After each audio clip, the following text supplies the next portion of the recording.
Welcome to Gitamrit. Bhagavad Gita में जीवन के मूल प्रश्नों का उत्तर मिलता है। मैं कौन हूँ? आत्मा क्या है? आत्मा का स्वरूप कैसा है? गीतामृत में इन्हीं विषयों का वर्णन सरल शब्दों में। Gita is eternal science and researching Gita we get अमृत।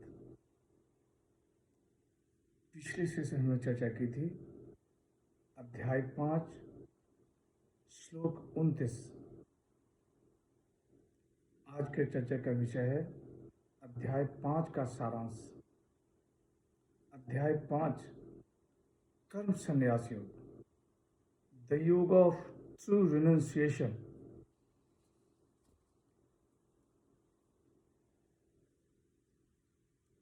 अध्याय 4 श्लोक 38 में भगवान श्री कृष्ण कहते हैं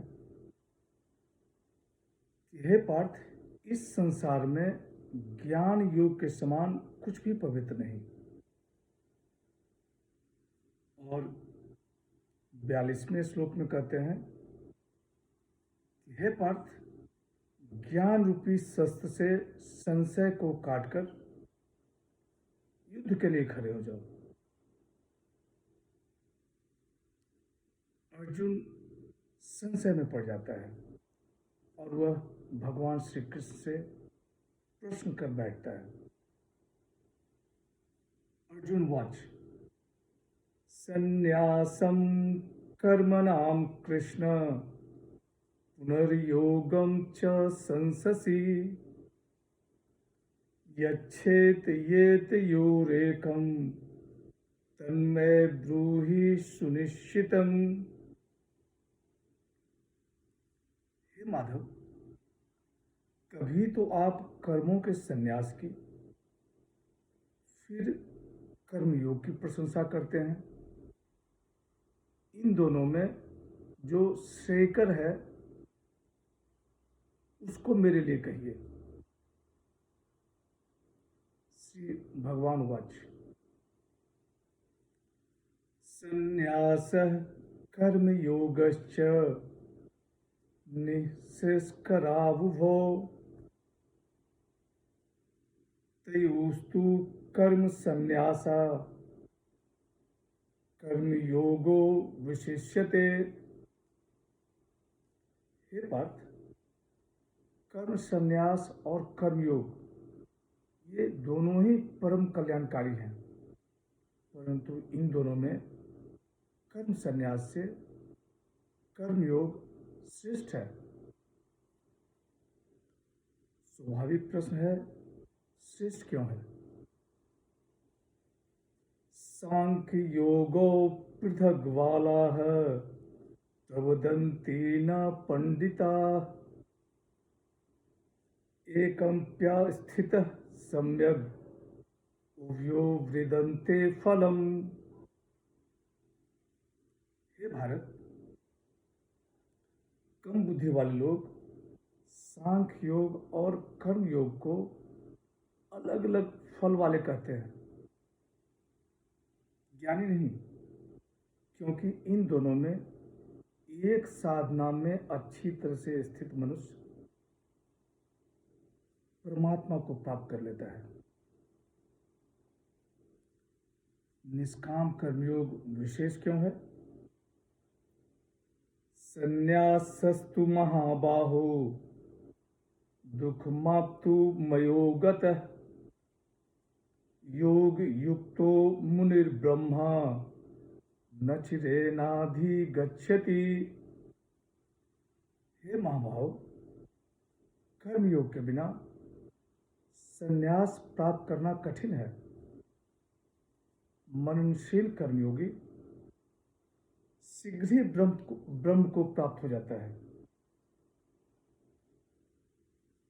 योग युक्त मनुष्य कर्म करते हुए भी लिप्त क्यों नहीं होता? भगवान श्री कृष्ण कहते हैं कि हे पार्थ, क्योंकि वह जानता है कि वह कुछ भी नहीं करता, सब इंद्रियां अपने अपने विषयों में विचरण करती हैं। आगे उदाहरण देते हैं। ब्रह्मण्याय धाय कर्माणि संगम त्यक्त्वा करोति यः लिप्यते न स पापेन पद्मपत्र मिवाम्भसा। हे कौन्ते, जो भक्त संपूर्ण कर्मों को भगवान में अर्पण करके और आसक्ति का त्याग करके करते हैं, वह कमल के पत्ते की तरह पाप से लिप्त नहीं होते। फिर वह कर्म करता क्यों है?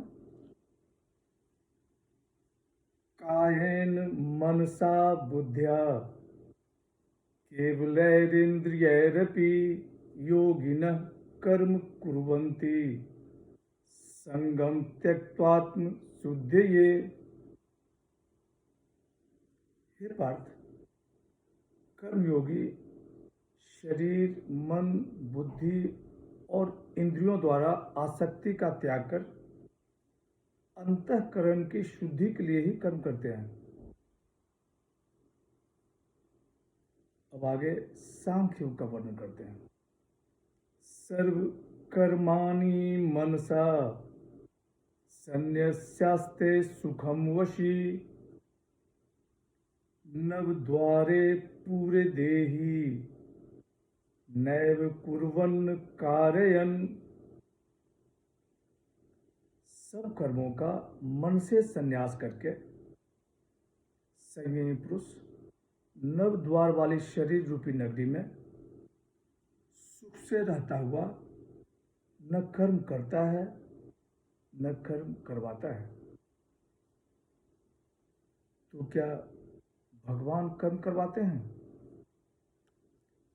न कर्तृत्वं न कर्माणि लोकस्य सृजति प्रभु न कर्म फल संयोगम स्वभावस्तु प्रवर्तते।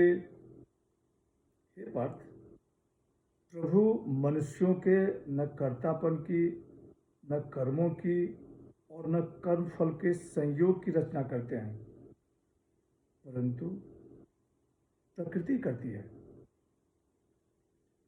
जब भगवान नहीं करते तो लोग कहते क्यों हैं कि भगवान करते हैं? ना दत्ते कस्याचित् पापम न चैव सुकृतं विभु अज्ञानेनावृतं ज्ञानम तेन मुह्यन्ति जन्तवः। हे महाभाव, परमात्मा न किसी के पाप कर्म को और न पुण्य कर्म को ही ग्रहण करते हैं। अज्ञान से ज्ञान ढका हुआ है, इससे सब जीव मोहित होते हैं। ज्ञान से क्या होता है यह आगे बताते हैं। ज्ञानेन तु तद ज्ञानम येषाम नाशितमात्मनः तेषामादित्व ज्ञानम प्रकाशयति तत्परम। हे पार्थ, जिनका वह अज्ञान आत्मज्ञान से नष्ट हो जाता है, उनके लिए वह ज्ञान सूर्य सदृश परमात्मा को प्रकाशित करता है। आगे चिंतन से परमात्मा की प्राप्ति की विधि बताई गई है। तद्बुद्ध्य तदात्मान तनिष्ठा तत्परायणा गच्छन्त पुनरावृतम ज्ञाननिधुर्त कल्मषा। हे कौन्ते, जब मनुष्य का बुद्धि, मन, निष्ठा ब्रह्म में स्थित हो जाता है, ब्रह्म ही जिनका लक्ष्य हो जाता है, ऐसे साधक का ज्ञान के द्वारा पुनर्जन्म नहीं होता। आगे समता का वर्णन करते हैं।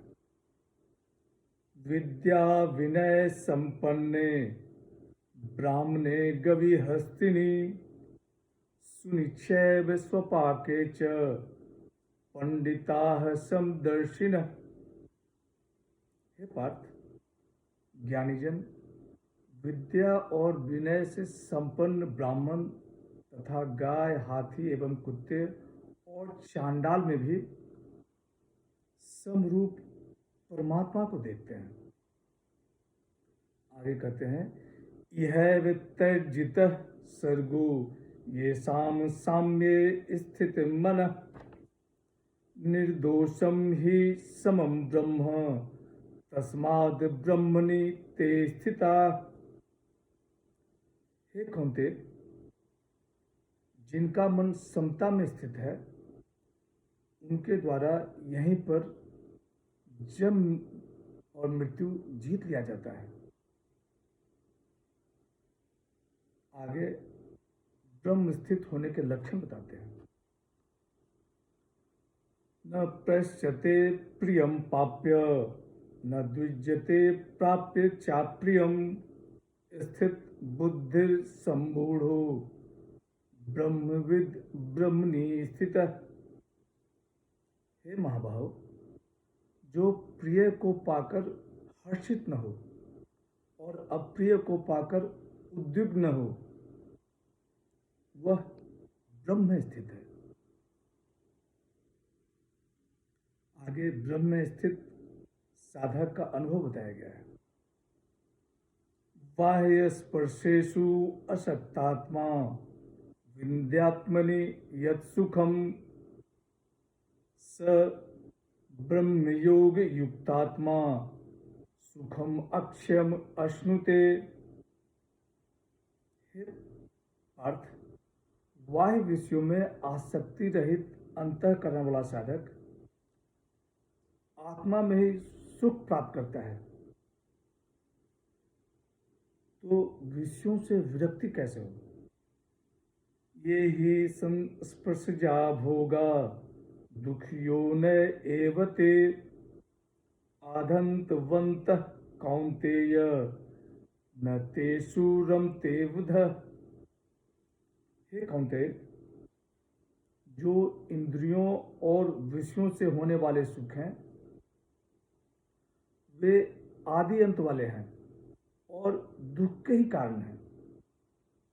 बुद्धिमान मनुष्य उनमें नहीं रमता, तो सुखी कौन है? शक्नोति हैव यह सोढ़ुम प्राक्शरीर विमोक्षणात् काम क्रोधो भवम वेगम संयुक्त स सुखी नर। हे पार्थ, जो मनुष्य इसी लोक में शरीर त्यागने के पूर्व ही काम और क्रोध से उत्पन्न हुए वेग को सहन करने में समर्थ है, वही सुखी है। अब आगे तत्व के संबंध से होने वाले सुख की महिमा का वर्णन करते हैं। यो अंतः सुखो अंतराराम तथांत ज्योतिरेव यः स योगी ब्रह्म निर्वाणम ब्रह्म भूतोधि गच्छति। हे धनंजय, जो मनुष्य अंतरात्मा में ही सुख वाला, आत्मा में ही रमन करने वाला तथा आत्मा में ही ज्ञान वाला है,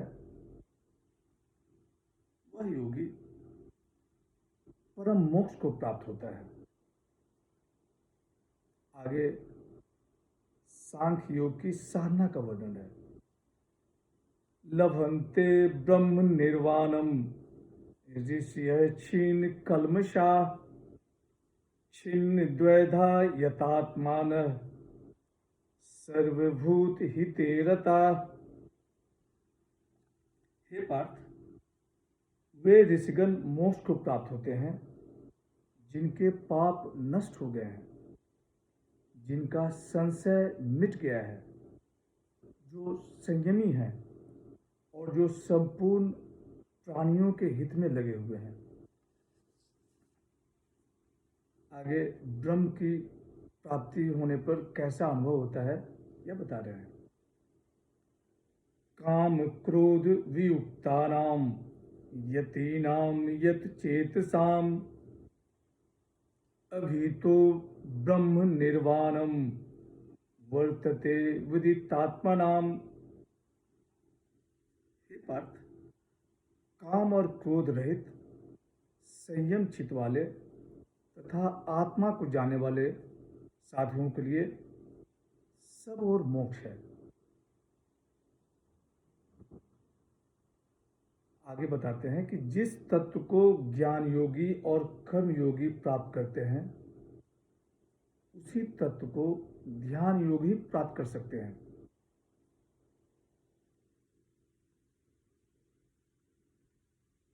ध्यान योग से साधक अपनी इंद्रियां, मन, बुद्धि को नियंत्रित कर पाता है, इच्छा, भय, क्रोध से रहित हो जाता है और मुक्त हो जाता है।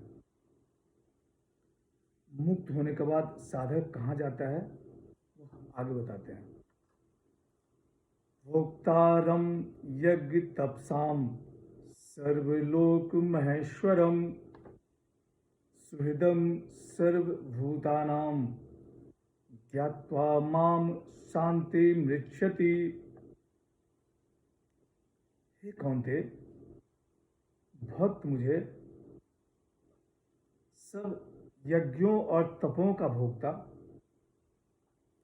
संपूर्ण लोगों का महान ईश्वर तथा संपूर्ण प्राणियों का मित्र जानकर शांति को प्राप्त हो जाता है। मुक्त होकर मनुष्य मुझे प्राप्त होता है। इति गीता पंचम अध्याय समाप्ति। आज की चर्चा यहीं समाप्त करते हैं। अगले सेशन में अध्याय 6 पर चर्चा होगी। यदा यदा हि धर्मस्य ग्लानिर्भवति भारत अभ्युत्थानम् अधर्मस्य तदात्मानं सृजाम्यहम्। हरे कृष्ण।